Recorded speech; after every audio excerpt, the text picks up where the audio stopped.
अगर आपके मन में भी अक्सर बुरे विचार आते हैं, गंदे और अश्लील विचार चलते रहते हैं, तो आपको यह बहुत कहानी जरूर सुननी चाहिए। एक गांव में एक जवान लड़का रहता था। वह बहुत परेशान था क्योंकि उसका मन उन्हीं चीजों के बारे में सोचता रहता था जिसके बारे में वह नहीं सोचना चाहता था। वह अपनी क्षणिक खुशी के लिए अपने ज्यादातर समय बर्बाद कर देता था और फिर बाद में इसके लिए चिंता करता था, लेकिन वह ना चाहते हुए अगले दिन फिर उन्हीं आदतों को दोहराता। वह अपने माता पिता का अकेला लड़का था। माता पिता धीरे धीरे बूढ़े हो रहे थे और वह जवान, लेकिन वह कुछ ऐसा नहीं कर पा रहा था जिससे उसके माता पिता को उस पर गर्व हो। वह जानता था कि वह अपने समय और जिंदगी के साथ गलत कर रहा है, लेकिन वह कोशिश करने के बाद भी खुद को बदल नहीं पा रहा था। वह अपनी समस्याओं के बारे में दूसरे बड़े लोग को बताता और लोग उसे तरह तरह के सुझाव देते हैं, लेकिन फिर भी कुछ ऐसा बदलाव नहीं आ रहा था। अब तो उस लड़के को भी ऐसा लगने लगा था कि उसका बाकी का जीवन ऐसे ही मानसिक बोझ और बुरी आदतों के साथ बीतने वाला है, इसलिए बहुत ही उदास और परेशान रहने लगा था। एक दिन ऐसे ही वह अपने विचारों में खोया हुआ अपने गाँव के तालाब के किनारे बैठा हुआ था। तभी पीछे से उसका एक मित्र भागता हुआ आया और बड़े उत्साह के साथ उसके कंधे पर हाथ रखकर बोला,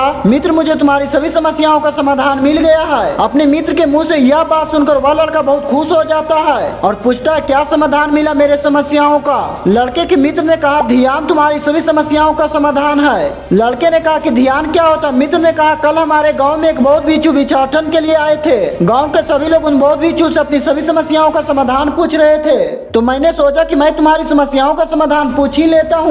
तो मैंने उस बौद्ध भिक्षु से अपने मन को काबू करने का तरीका पूछा। मेरा प्रश्न सुनकर उस बौद्ध भिक्षु तो ज्यादा तो कुछ नहीं कहा, बस इतना ही कहा कि ध्यान जीवन की सभी समस्याओं का समाधान है। मैंने सोचा कि तुम्हें ध्यान के बारे में पता होगा, इसीलिए मैंने उस बौद्ध भिक्षु से ध्यान के विषय में ज्यादा कुछ तो नहीं पूछा। अपने मित्र की बात सुनकर उस लड़के ने कहा कि मुझे उस बौद्ध भिक्षु से मिलना है। वह लड़का और उसका मित्र बौद्ध भिक्षु को ढूंढने के लिए निकल पड़ते हैं। बहुत पूछताछ और खोज मशक्कत के बाद उन्हें वह बौद्ध भिक्षु बगल के एक गाँव में एक पेड़ के नीचे ध्यान करते हुए मिलते हैं। वे दोनों उस बौद्ध भिक्षु के पास जाकर बैठ जाते, उनकी आंखें खुलने तक इंतजार करते हैं। थोड़ी देर बाद जब बौद्ध भिक्षु अपनी आंखें खोलते उन्हें प्रणाम करते और कहते हैं, आपने यह तो बता दिया कि ध्यान जीवन की सभी समस्याओं का समाधान है, लेकिन आपने यह नहीं बताया कि ध्यान क्या है। बौद्ध भिक्षु ने कहा, ध्यान क्या, इसको मैं शब्दों में समझा पाऊँ इतनी मुझ में समर्थ नहीं है, लेकिन तुम लोग ने प्रश्न किया तो मुझे कुछ न कुछ तो बताना ही पड़ेगा। तो सुनो, ध्यान का मतलब ना कोई प्रश्न, ना कोई उत्तर, ना कोई विचार, ना कोई भावना। यह एक ऐसी स्थिति है जो हमारी वास्तविकता को हमारा परिचय करवाती है। इस स्थिति में पहुंचकर व्यक्ति के अंदर कोई भी प्रश्न, कोई भी उलझन शेष नहीं रह जाता,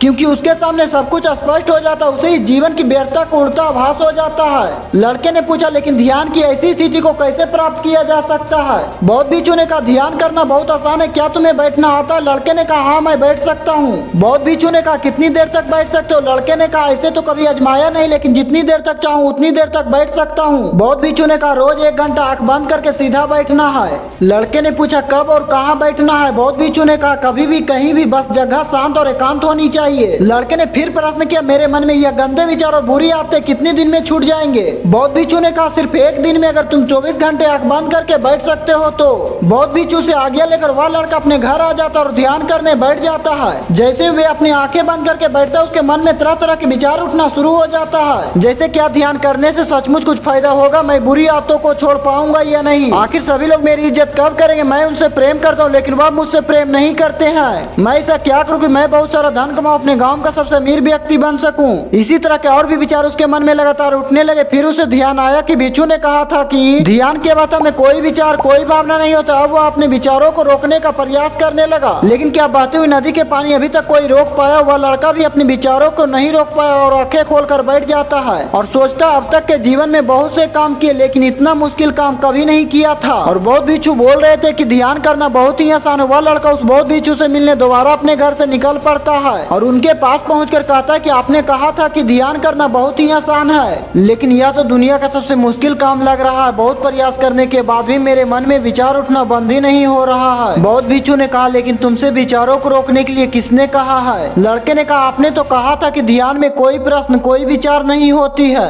बौद्ध भिक्षु ने कहा, हमारे दिमाग में हर समय बहुत सारे विचार जन्म लेते हैं और मरते हैं, लेकिन हमारा मन उनमें से किसी एक विचार को पकड़ लेता और फिर उससे जुड़े विचारों के बारे में सोचता रहता है। इस तरीके से हमारा मन विचारों में उलझ जाता और हम भूल जाते हैं कि हम क्या कर रहे थे। जब तुम ध्यान करने बैठोगे तो तुम्हारे दिमाग में बहुत सारे विचार उठेंगे और खत्म हो जाएंगे, लेकिन तुम्हें किसी विचार का चुनाव भी करना, बस उन्हें देखना है। तुम्हारे मन में विचार भी उठेंगे और खत्म हो जाएंगे। धीरे धीरे समय के साथ इन विचारों के उठने की गति कम होती चली जाएगी। बौद्ध भिक्षु के मुंह से ये सारी बातें सुनकर वह अपने घर वापस आ जाता और दोबारा ध्यान करने के लिए बैठ जाता है। इस पर वह बहुत भी चूक बताए अनुसार अपने मन में उठ रहे विचारों को देखता है। वह कुछ देर तो विचारों को साक्षी भाव से देख पाता है, लेकिन फिर उसके मन में ऐसी विचार उठते जिसके बारे में सोचने से खुद को रोक नहीं पाता और वह गहरी विचारों में खो जाता है। कुछ देर बाद उसे याद आता है कि वह तो ध्यान कर रहा था। वह दोबारा विचारों को देखने का प्रयास करता है, लेकिन इस बार उसके मन में दूसरी विचार चलता है। अब उसके मन में अश्लील विचार उठने लगते हैं। वह लड़का सोचता है कि ध्यान जैसी पवित्र स्थिति में अश्लील विचार उठ रहे हैं। वे अपने मन में उठ रहे अश्लील और गंदी विचारों को रोकने का बहुत प्रयास करता है, लेकिन वो रोक नहीं पाता है। उसके मन में लगातार बस ऐसे ही विचार उठ रहे थे। बहुत देर तक प्रयास करने के बाद जब वह लड़का परेशान हो जाता है तो वह ध्यान से उठकर सीधा उन बौद्ध भिक्षु के पास पहुंच जाता और कहता है, मैं जब भी अपनी आंख बंद करके ध्यान करने के लिए बैठता हूं तो मेरे मन में सिर्फ अश्लील और गंदे विचार ही आते हैं। बौद्ध भिक्षु ने कहा, कोई विचार अच्छा या बुरा नहीं होता, इसलिए किसी विचार को बुरा समझकर उसे जबरदस्ती दबाने का प्रयास मत करो, क्योंकि हमारे द्वारा विचारों का विरोधी उन्हें और भी शक्तिशाली बना देता है। इसीलिए किसी भी विचार का दमन करने का प्रयास मत करो,